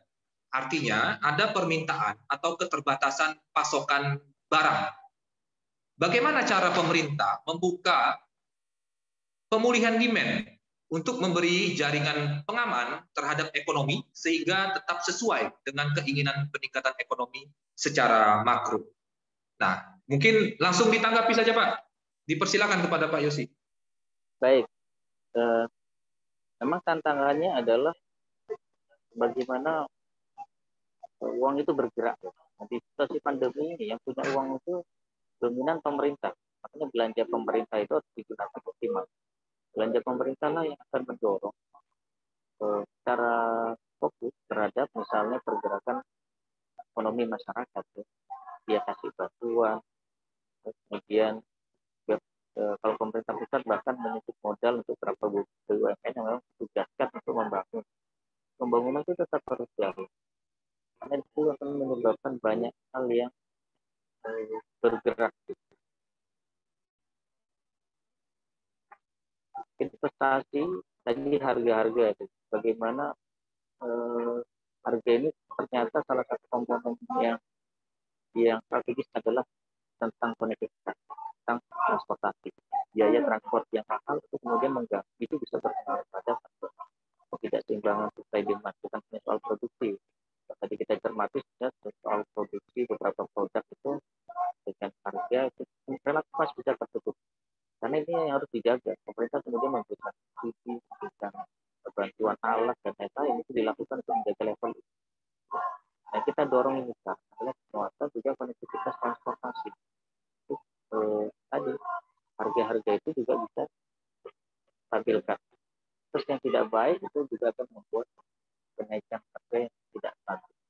Jadi alokasi dan biaya infrastruktur kita yang kemarin terganggu di 2020, di 2021, 2022 kita optimalkan. Kita lipat gandakan ini Mas Dok. 2 kali lipat lebih dari belanja di tahun 2020. Karena kita tentu dengan indikator ekonomi datanya membaik, terus optimis. Bahwa itu harus realistis, tapi juga dengan yang optimis. Sehingga mudah-mudahan bisa menjaga demand atau segala macam. Menjaga demand tadi masyarakat itu dijaga level, dia harus punya uang untuk belanja. Dia harus kerja, punya pendapatan. Gimana membuka pekerjaan? Ini kan sudah ilmunya sudah saling kolaborasi nih, sudah muter-muter kan. Tidak ada yang bisa bekerja sendiri dalam situasi itu, semua harus terhubung, semua berkolaborasi. Demikian Mas Ito. Oke, baik. Ya, sangat baik sekali penjelasan dari Bapak narasumber kita ya, Pak Yosi ya, sangat lugas dan sangat mudah untuk kita pahami ya maksud dari yang disampaikan oleh Pak Yosi ya. Oke, kita mungkin masuk ke pertanyaan selanjutnya dari kolom chat, masih dalam kolom chat nih Pak Yosi. Nah, kali ini dari Yulia Aini. Ya, Yulia Aini bertanya nih Pak. Assalamualaikum Pak, saya Yulia Aini. Ingin bertanya Pak, tindakan apa yang dilakukan pemerintah Kota Medan untuk tetap menopang berdirinya UMKM di Kota Medan? Seperti kita tahu, pada saat PPKM seperti saat ini, ataupun seperti yang waktu yang lewat lah ya, omset penjualan UMKM Kota Medan menurun. Bagaimana nih Pak? Terima kasih Pak. Nah, itu Pak pertanyaannya. Mohon langsung saja Pak ditanggapi terkait dengan pertanyaan mahasiswa kita. Ya, mungkin secara umum saja, dan juga memperoleh informasi tentu dari informasi kita di media. Kalau kita lihat, tidak hanya di Medan ya, hampir bagian besar UMKM kita terdampak. Karena kemudian pasarnya terbatas. Kemudian source sumber daya juga terbatas. Jadi semua memang ruang geraknya sangat terbatas. Tapi kemampuan UMKM itu bertahan itu diuji di situasi kayak ini. Pemerintah kota, melalui Pak Wali, kalau jadi juga pemerintah, saya sudah singgung sebetulnya. Karena ini kan pandemi ini datang pada situasi mungkin masa apa ya, masih milenial lah gitu ya, yang orang suka nongkrong, suka ngumpul, suka komunitas gitu, banyak antar kawan sambil minum segala macam, maka tidak berat-berat kita memikirkan ini produknya harus bentuknya seperti ini enggak.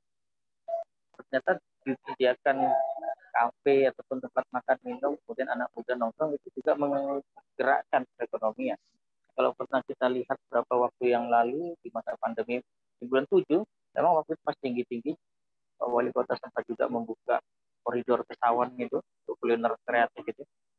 Padatnya minta ampun, cuma berapa hari habis itu ditutup karena Medan masih PPKM-nya level tinggi, kasus luar biasa tinggi. Nah sekarang saat ini minggu ini bahkan Pak Wali Kota juga sedang menyiapkan kulineran juga sama di daerah Kesawan, di Warren Twist. Berkunjunglah ke sana kalau mau menggerakkan juga UMKM kita. Walaupun mungkin yang dijual masih makan minum lah tadi ya, ke komunitas. Tapi itu perlu juga kita lakukan dorong. Ke depan tentu yang menjadi PR besarnya adalah bagaimana item atau produk-produk kreatif dan produktif di Kota Medan juga bisa dikemas.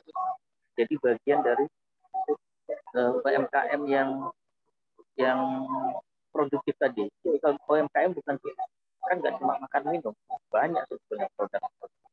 Bisa pakaian, bisa barang-barang perhiasan ataupun keterampilan tangan dan lain-lain. Nah, itu semua juga harus mendapat tempat dan mendapat ruang. Kalau makan minum ini kan ya tadi dari perilaku, kebiasaan dan lain-lain. Ini yang sedang tren mungkin ya di Medan, dan itu memang dimanfaatkan oleh beberapa usaha menengah itu bisa berkontribusi. Tapi tentu harapan kita ini bukan sekedar lagi trennya ini kemudian beberapa waktu yang akan datang akan hilang. Kita harapkan ini memang bisa sustain, bisa berlanjut ya, bertahan dan berlanjut sampai dengan Medan memiliki ikon-ikon produk yang mendunia lah. Karena kan Mas Dito, kalau cerita Medan, apa produk Medan? Karena kan Sumatera Utara, kopi. Misalnya nih, kalaupun kopinya kopi apa? Kalaupun Medan apa yang mau UMKM Medan ini apa? Adik-adik cobalah lihat jenis UMKM yang ada di Kota Medan ini. Yang eksis paling banyak itu makanan dan minuman. Sekarang kalau kita lihat Facebook, Instagram, atau Twitter dan lain-lain, sudah mulai marketing kayak pemasaran-pemasaran yang lewat memanfaatkan media-media sosial kan, makanan-makanan. Judulnya pun ada itu, cemilan Medan. Macam-macam itu, ada keripik, singkong, dan lain-lain. Itu bentuk-bentuk kreativitas yang perlu juga untuk selalu kita gaungkan dan cobalah. Karena yang mensukseskan UMKM itu bukan pemerintah. Mensukseskan UMKM itu adalah masyarakat kita. Kalau produknya nggak ada yang beli, nggak ada yang belanja, itu juga nanti. Inilah yang kemudian menjadi tantangan tersendiri. Kalau nggak jual makanan, lalu apa produk? Nah ini yang adik-adik mungkin juga perlu cermati. Kita simbolisasi atau ikon-ikon Kota Medan apa yang menarik, bahkan ini bisa menjadi peluang bisnis sendiri ya, bisnis sendiri. Biasanya kalau mahasiswa suka gitu, bikin kaos, sablon apa, nanti gambarnya lokal, kemudian dijual. Kita memang mesti mulai membangun dan UMKM itu yang mampu bertahan itu biasanya bukan UMKM yang dibina, bukan yang diinjeksi oleh biaya pemerintah, tapi memang dia punya kemampuan yang kuat, tangguh. Terima kasih. Itu mungkin Mas Dito. Oke, baik. Terima kasih Pak Yosi ya atas tanggapan, atas jawaban dari mahasiswa yang tadinya sudah disampaikan melalui kolom chat ya. Mungkin di kolom chat sudah tidak ada lagi, tapi saya lihat ada yang raise hand nih dari Zoom meeting, tapi kelihatannya malu-malu nih Pak Yosi. Ada raise hand terus diturunkan lagi, raise hand turunkan lagi. Panggil aja, panggil kalau udah. Iya. Ya, dipersilakanlah adik-adik yang ingin memberikan tanggapan. Ini jarang-jarang sekali nih narasumber kita meluangkan waktunya nih untuk membahas. Pak Dito, sedikit lagi boleh Pak Dito? Ya, boleh, silakan Pak. Nah, ini kalau Pak BE ini sangat antusias sekali ya. Luar biasa nih Pak BE. Ya, semoga menjadi pemicu ataupun stimulus lah untuk adik-adik mahasiswa untuk bertanya nih. Pak BE saja sudah 2 kali dia. Masa kalah kalian gitu.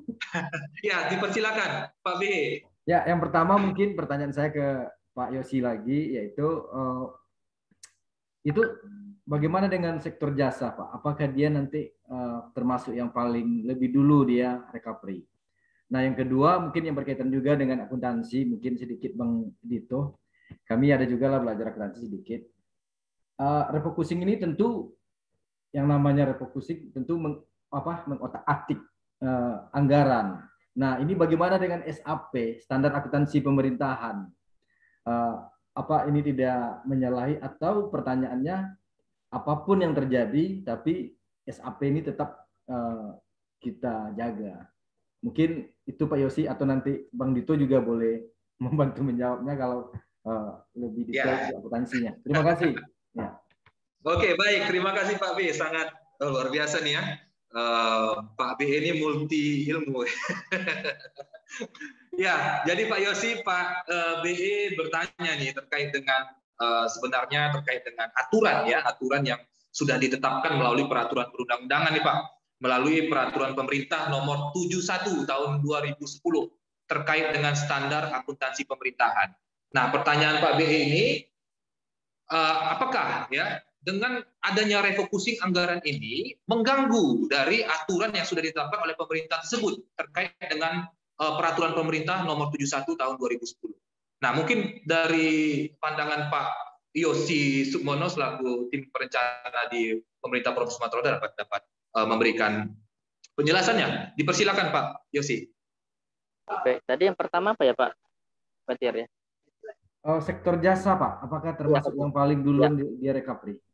Nampaknya begitu. Lihat data-data statistik yang muncul, sektor itu yang kemudian tumbuh tinggi, positif, dan menjadi penopang tuh sektor-sektor lain yang tumbuh negatif. Jasa keuangan terutama dan asuransi. Jadi mungkin bisa jadi ya kalau secara teknis ini ada transaksi keuangan yang intens terjadi di masa pandemi itu. Memang fakta data statistiknya menunjukkan itu. Jadi sektor ini nampaknya juga akan dipilih di perbankan dan lain-lain. Nah, yang kedua terkait dengan proses akuntansi. Ini agak teknis memang. Seluruh langkah-langkah yang dilakukan oleh pemerintah daerah tentu berdasarkan regulasi yang sudah ditetapkan. Refocusing ini juga tidak tiba-tiba. Tadi saya sudah menggambarkan ada situasinya dan kemudian ada regulasinya yang memaksa pemerintah daerah melakukan itu melalui Kementerian Dalam Negeri. Bagaimana caranya? Di dalam perubahan anggaran pemerintah daerah itu juga dimungkinkan dilakukan ada namanya pergeseran dan perubahan APBD. Kemudian yang kedua dimungkinkan juga memanfaatkan namanya belanja tidak terduga yang posnya tiap tahun juga sudah dialokasikan. Jadi kalau alokasinya terlalu kecil, maka itu juga bisa ditambahkan dengan mengubah ataupun menggeser beberapa kegiatan. Itulah yang dilakukan oleh seluruh pemerintah daerah di Indonesia, termasuk pemerintah provinsi Sumatera Utara. Kemudian bagaimana dengan pihak legislatif? Dengan perubahan anggaran tentu juga harus dibagi legislatif. Ini disampaikan Pak ke DPRD. Jadi prosesnya itu panjang. DPRD dengan situasi yang dihadapi bersama itu harus memahami bahwa ini harus dilakukan persetujuan. Yang penting ini transparan dan komunikasi dan dilegalkan melalui perubahan perubahan APBD 2020 kejadiannya. Nah, kemudian bagaimana dengan sistem penatausahaan?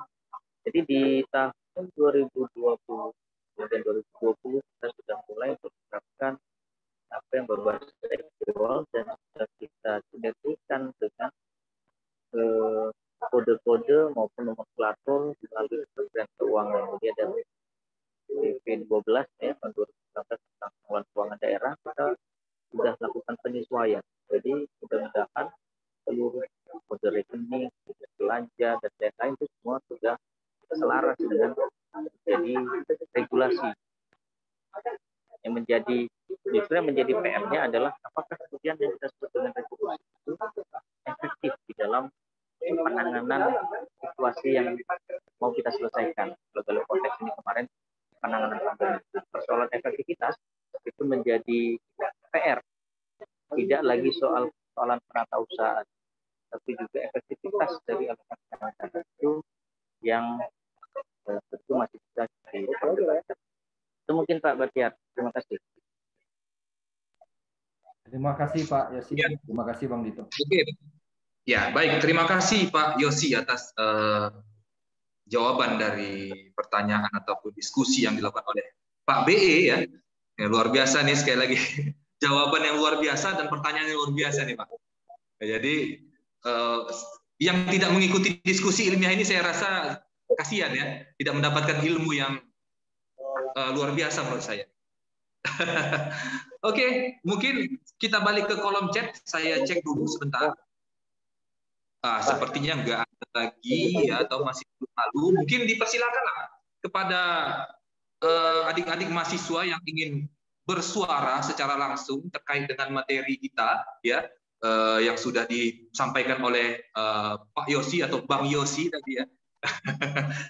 Silakan, dipersilakan. Atau tidak ada nih? Atau masih berpikir-pikir dulu? Mungkin masih berpikir-pikir nih Pak Yosi. Mungkin untuk menstimulus lagi nih, mungkin saya memberikan apa ya, pertanyaan atau enggak pertanyaan lah ya, diskusi nih Pak Yosi. Nah, terkait dengan ya sebagaimana yang kita ketahui ya Pak Yosi, bahwasannya dalam pengelolaan keuangan daerah itu ya menurut undang-undang ya, kalau saya tidak salah Undang-Undang 17 tahun 2003 ya tentang keuangan negara, itu ada perencanaan dan penganggaran. Nah, perencanaan dan penganggaran ini tentunya suatu hal yang berbeda ya, tapi dalam satu kaitan yang sebenarnya masih ada kaitannya, tapi dia berbeda ya tentu saja. Jadi untuk fungsi perencanaan mungkin Bapeda ya Pak ya, untuk perencanaan Bapeda, dan untuk penganggaran mungkin di institusi pemerintah ataupun OPD yang lain ya, mungkin Biro Keuangan dulu ya kalau kita kenal, sekarang jadi BPKAD Pak ya, atau Badan Perencanaan Keuangan dan Aset Daerah. Nah, sebenarnya dalam refocusing anggaran ini Pak, ada tidak Pak konflik interest ataupun kendala-kendala yang didapatkan? Cici lagi sekolah sebentar. Seperti Cici lagi sekolah. ada suara. Oke, mohon panitia. Oke, baik. Saya lanjut nih. Sebenarnya Pak, dalam refocusing anggaran ini ada tidak Pak konflik interest ataupun kendala-kendala yang didapati ya? Seperti yang kita ketahui nih Pak, bahwasannya refocusing anggaran ini kan datang secara tiba-tiba nih Pak. Artinya begitu ada pandemi COVID, ada kebijakan ini refocusing anggaran atau realokasi anggaran, ya kan? Seperti itu Pak. Nah, ini artinya begini Pak, program kegiatan yang sudah disusun secara matang, artinya dengan mekanisme yang panjang, seperti yang kita ketahui untuk penganggaran ataupun perencanaan keuangan daerah ini kan sangat panjang mekanismenya Pak. Ya mulai dari melalui musrenbang, rapat banggar DPRD, dan lain-lain. Seakan sia-sia bahwasannya kebijakan ini terkesan sia-sia apa yang sudah dilakukan oleh OPD, ya kan seperti itu Pak. Artinya OPD sudah capek-capek musrenbang, ataupun pemerintah daerah sudah capek musrenbang, sudah capek-capek rapat banggar, tetapi ternyatanya anggarannya direalokasikan atau direfocusing ke yang lain. Nah, bagaimana nih Pak? Menurut pandangan tim perencana, mohon tanggapannya Pak. Baik, terima kasih Mas Dito. Jelas ada konflik kepentingan itu ya. Tapi momen-momen seperti ini memang menguji kematangan birokrasi kita. Gitu. Bagaimana sektoral itu tidak berpikir secara sektoral. Kemudian bagaimana perangkat daerah juga tidak lagi berpikir tentang dirinya, tapi juga sudah konteksnya yang lebih luas lagi, sudah menyeberang. Tidak punya relasi langsung dengan organisasi. Situasi kemarin juga mengajarkan kita untuk membangun kolaborasi bersama, meletakkan kepentingan yang lebih besar dengan dampak pengaruh lebih besar, kemudian menjadi sebuah kesepakatan yang harus kita lakukan. Beberapa sektor tentu yang sudah berproses ya, dari bank dan sektor. Ambil contoh saja misalnya bina marga jalan yang alokasinya juga cukup dominan di dalam postur belanja pembangunan Sumatera Utara. Itu juga harus kemudian turut serta dalam memberikan kontribusi terhadap kesehatan dan juga penyediaan layanan bantuan sosial. Porsinya kemudian digeser ke sana juga alokasi untuk perbaikan jalan maupun jembatan untuk kesehatan itu sangat ini bahkan boleh dibilang tidak ada, mungkin hanya perawatan saja. Dan kalau kita lihat memang di 2020 itu terjadi. Intinya adalah bagaimana kita mampu untuk kemudian menyusun ulang atau mendesain ulang struktur pembangunan kita untuk mengantisipasi proses pandemi itu. Tidak ada lagi cerita saya harus gini enggak. Itu dari sudut pandang sektoral tidak salah. Itu dari sudut pandang pembangunan utara tidak elok. Kemudian ada pihak yang hanya mungkin memikirkan dirinya, sementara ada situasi yang sangat berpengaruh pada kehidupan masyarakat yang intinya kita memberi atensi lebih dan refocusing di 2020 sampai dengan 2020 kita akan terhadap hal seperti itu, penguatan di layanan kesehatan, pemulihan ekonomi. Mudah-mudahan konteksnya harus bersama tadi, bersama, aman bersama, dan saya pikir kalau ada yang memahami konteksnya dan tentang kebersamaan ini, justru itu menjadi pertanyaan. Kok masih bisa misalnya memperhatikan kepentingan dibanding penanganan situasi tadi secara itu mungkin masih tahu. Jadi itu di awal-awal tentu konflik of interest itu menjadi hal yang harus dijelaskan oleh tim anggaran pemerintah daerah. Ya, baik. Terima kasih Pak Yosi ya. Jadi terpuaskan nih Pak pertanyaan saya. Tapi yang pasti seluruh OPD akur-akur ya Pak? Akur-akur ya Pak seluruh OPD ya? Harus akur. Kan komandannya satu. Nggak boleh banyak komandan. Ya, betul sekali. Jadi kalau di Bapeda itu biasa jadi yang direpet itu Pak sama OPD kan, benar kan? Karena perencanaan di sana semua ngumpulnya. Ya tadi itu melatih kami untuk mematangkan birokrasi, itu aja lah. Benar. Baik sekali nih Pak Yosi, luar biasa. Oke, baik. Terima kasih Pak Yosi atas paparannya. Ya, banyak sekali sebenarnya yang masuk pertanyaan dari WA saya. Saya lihat ada sekitar puluhan chat lagi, tapi sekiranya tidak mungkinlah saya bacakan semuanya karena waktu jualah yang memisahkan kita nih Pak. Jadi mohon maaf yang tidak dibacakan pertanyaan melalui kolom WA ya, karena memang waktu kita terbatas dan tidak bisa kita akomodir semua. Tetapi walaupun begitu akan kita adakan lagi diskusi ilmiah dengan mengundang Pak Yosi ini, karena ilmunya sangat banyak sekali dan pengalamannya luar biasa. Ya, sekali lagi saya ucapkan Pak, terima kasih kepada Pak Yosi atas kesediaannya untuk mau dalam berbagi ilmu, berbagi pengalaman ya kepada kami secara pribadi, Sivitas Akademika Universitas Pembangunan Pancasila. Saya yang terima kasih ini dikasih kesempatan untuk berbagi. Ya. Nanti ya, artinya momen bisa ketemu langsung. Iya, benar. Saya juga sudah itu nih dengan Pak Yosi. Lama-lama kita sudah tidak bertemu langsung. Terakhir, waktu itu kepala bidangnya masih Bu Popi, benar ya Pak ya? Bu Popi, Pak Ucok juga masih di Bapeda. Sekarang sudah di DLHSU kan? Ya, pensiun Bun. Ya, betul. Oke, baik. Terima kasih Pak. Sekali lagi saya ucapkan. Jadi waktu juga yang memisahkan kita, izinkan saya menyimpulkan ya apa yang sudah dijadikan diskusi kita pada hari ini, yaitu terkait dengan refocusing anggaran ini. Jadi kebijakan refocusing anggaran ini tidak serta-merta datang atau lahir begitu saja seperti yang disampaikan oleh Pak narasumber kita, bahwasanya karena ada hal-hal yang darurat yang dianggap sangat mendesak, makanya pemerintah pusat melakukan kebijakan ini kepada seluruh pemerintah pusat maupun daerah. Nah, yang menjadi hal yang terpenting adalah bagaimana kita bisa survive secara bersama-sama dengan berkolaborasi ya tentunya oleh seluruh elemen tidak hanya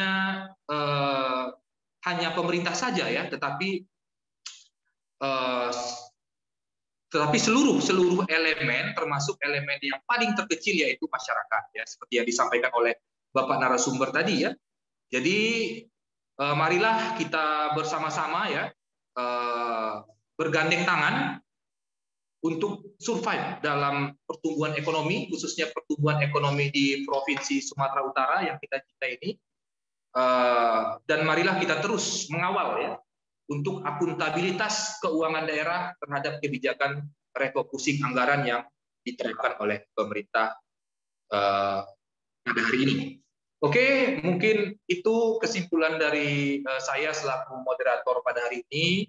Saya Dito Aditya Dharma Nasution, SCMSI, selaku dosen program studi akuntansi yang menjadi moderator pada hari ini, memohon maaf atas kesalahan ataupun kata-kata yang tidak berkenan di hati Bapak Ibu, karena kesempurnaan hanya milik Allah Subhanahu wa Ta'ala. Saya hanya manusia biasa, Pak Yosi hanya manusia biasa, Bu Dekan hanya manusia biasa, kita semua hanya manusia biasa. Maka izinkan saya lah untuk memohon maaf, mengaturkan beribu-ribu kata maaf untuk kekurangan dari pelaksanaan kegiatan. Saya akhiri dengan wabillahi taufik wal hidayah. Assalamualaikum warahmatullahi wabarakatuh. Om Swastiastu, Namo Buddhaya, salam kebajikan. Saya kembalikan kepada Mbak Farah selaku MC. Terima kasih Bapak Ibu semua, terima kasih Pak Yosi. Ingin sekali bergabung secara langsung Pak. Ditunggu Pak untuk ngopi-ngopinya. Ya, silakan Mbak Farah.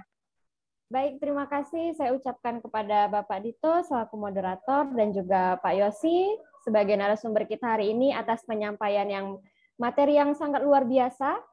Sebelum kita mengakhiri acara diskusi ilmiah kita pada hari ini, izinkan kami untuk mendokumentasikan kegiatan kita. Dimohonkan kepada Bapak, Ibu, dan para peserta sekalian untuk mengaktifkan kamera dan menunjukkan wajah terbaik serta senyum termanisnya. Baik, saya akan melakukan 3 kali sesi foto. Untuk yang pertama, saya hitung mundur. 3, 2, 1. Baik, yang kedua, saya hitung mundur kembali. 3, 2, 1. Yang ketiga, saya hitung mundur. 3, 2, 1. Baik, terima kasih sekali lagi saya ucapkan kepada Ibu Dekan Fasosa, kemudian Bapak Ibu Kaprodi Universitas Pembangunan Pancabudi, narasumber dan juga moderator, serta rekan-rekan mahasiswa yang telah hadir pada acara diskusi ilmiah hari ini. Sebelum saya menutup acara kita pada hari ini, izinkan saya untuk memberikan pantun. Burung merpati berwarna putih, terbang di atas awan tanpa khawatir. Saya haturkan banyak terima kasih kepada para hadirin yang telah berhadir. Mencari peniti di dalam jerami, mencari dari malam hingga pagi. Cukup sekian acara kita pada hari ini, semoga kita bisa berjumpa lagi. Akhir kata, saya Farah Sofika Tahira, selaku MC, memohon maaf jika terdapat kesalahan dalam pengucapan maupun kekurangan pada acara hari ini. Saya mohon pamit undur diri. Wassalamualaikum warahmatullahi wabarakatuh. Waalaikumsalam warahmatullahi wabarakatuh. Oke, Bang Dito, mantap Bang Dito. Iya, Pak B, terima kasih Pak B peserta yang hadir pada hari ini, terkhusus narasumber kita Pak Yosi. Terima kasih banyak. Izin juga kepada mahasiswi saya ekonomi pembangunan yang banyak hadir. Ada Gali nampaknya nih, Nanda, Deborah.